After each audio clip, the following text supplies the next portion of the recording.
اعلیٰ حضرت بریلوی فرمایا غم تازہ کرنے کے لیے کربلا بیان کرنا حرام ہے. ادھروں تیر چلے آتے, ادھروں تیر چلے آ, ادھروں تیر چلے. اعلیٰ حضرت فرمایا غم تازہ کرنے کے لیے کربلا بیان کرنا حرام ہے.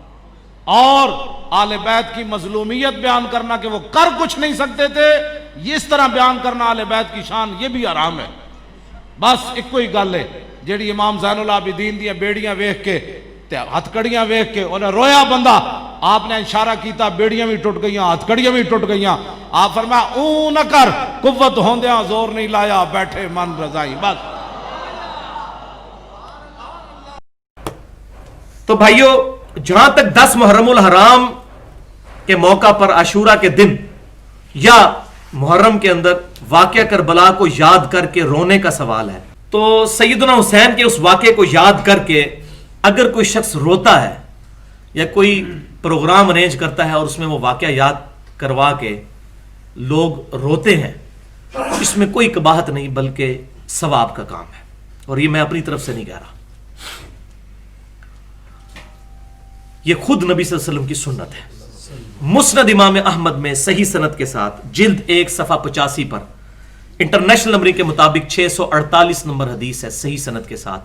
سیدنا علی کہتے ہیں کہ ایک دن میں حضور صلی اللہ علیہ وسلم کی خدمت میں حاضر ہوا. آپ صلی اللہ علیہ وسلم کے چشمان کرم سے آنسو روا تھے اور حضرت حسین کو اپنی گود میں اٹھایا ہوا اور زار و گتار رو رہے. تو سیدنا علی کہتے ہیں کہ میں نے عرض کیا, اللہ کے رسول صلی اللہ علیہ وسلم, میرے ماں باپ آپ پر قربان, آپ کو کس نے غمناک کر دیا؟ اور تو آپ صلی اللہ علیہ وسلم نے فرمایا کہ ابھی جبرائیل علیہ السلام میرے پاس آئے تھے اور مجھے انہوں نے کہا کہ آپ اس بچے سے اتنا پیار کر رہے ہیں اور آپ کی امت اس کو فرات کے کنارے شہید کر دے گی. تو میں اپنے جذبات پر قابو نہ رکھ سکا اور میری آنکھوں سے آنسو جاری ہو گئے. تو واقعہ کربلا بھی ہوا نہیں اور نبی صلی اللہ علیہ وسلم کی مبارک چشمان کرم سے آنسو جاری ہوئے. اور یہ صرف اس واقعے کے وقت نہیں ہوئے, اس واقعے کے بعد بھی.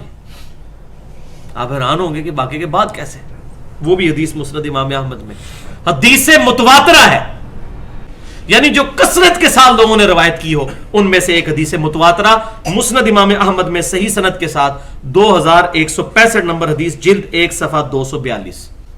ابن عباس کہتے ہیں کہ نبی صلی اللہ علیہ وسلم ایک دن دوپہر کے وقت خواب میں مجھے ملے, بال بکھرے ہوئے, جسم پہ گرد لگی ہوئی, پراندہ حالت آپ صلی اللہ علیہ وسلم, پریشان, اور ہاتھ میں خون کی ایک شیشی اٹھائی ہوئی. تو ابن عباس کہتے ہیں میں نے کہا یا رسول اللہ صلی اللہ علیہ وسلم, میرے ماں باپ آپ پر قربان ہیں, یہ آپ کی کیا حالت ہے؟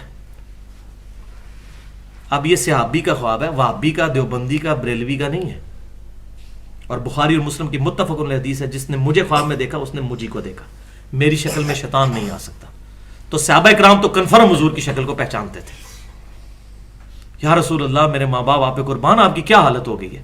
حضور کی وفات کے 50 سال کے بعد یہ خواب دیکھ رہے ہیں ابن عباس. صحابی کا خواب ہے, وہابی کا نہیں ہے, یہ ذہن میں رکھیے گا.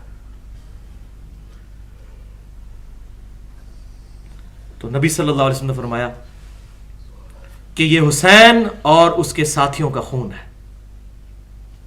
میرے بچے حسین کو ان کے ساتھیوں کو شہید کر دیا گیا کربلا میں, اور میں صبح سے ان کا خون جمع کر رہا ہوں.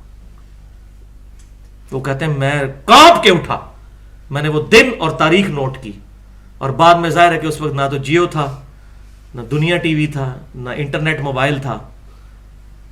بہت عرصے بعد خبر پہنچی کہ اسی دن 61 ہجری میں 10 محرم الحرام کے دن اسی وقت سیدنا حسین کو شہید کیا گیا تھا.